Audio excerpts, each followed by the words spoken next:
ropes. For any of my little ones, I just ask that our feet are nice and firm on the ground and that we're not standing on those ropes. They can get pretty slippery because we are in a 24/7 splash zone. So again, make sure those feet are nice and firm on the ground and that we're not standing on those ropes. Here at US Dolphin Cove, we are home to 9 Atlantic bottlenose dolphins. We have 7 females and 2 males.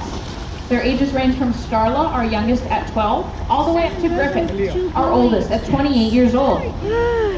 What you all just witnessed was one of our husbandry sessions, or healthcare sessions. Now this is the first one that we do throughout the entire day, and it's really important because it's the first time that we're looking at our dolphins. Serenity, So they are trained to present different parts of their bodies, and we can assess how they look.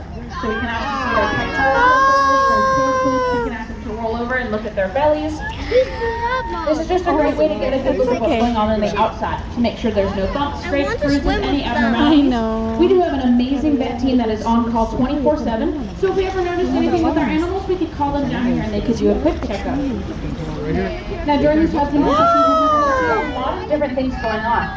Today in particular, if you guys were sticking around, you might have seen our dolphins doing some voluntary hydrations. These are really cool to watch. The dolphins actually don't drink water like us. They get all of the water through the contents of their food, in this case their fish. Now the fish they are fed here at SeaWorld is frozen, and sometimes it loses a bit of that water content in that thawing process. So these hydrations are just an extra way to ensure that they're getting enough water that they need. Now some of our dolphins here are actually prescribed hydrations. We are able to take voluntary urine samples from our dolphins, and they can run those samples over at the lab and determine if any of our dolphins maybe need an extra source of water. But today, you might have seen every single dolphin getting those waters because today is Thirsty Thursday. So even our dolphins that are not prescribed those waters, we want to make sure that that behavior is well maintained in case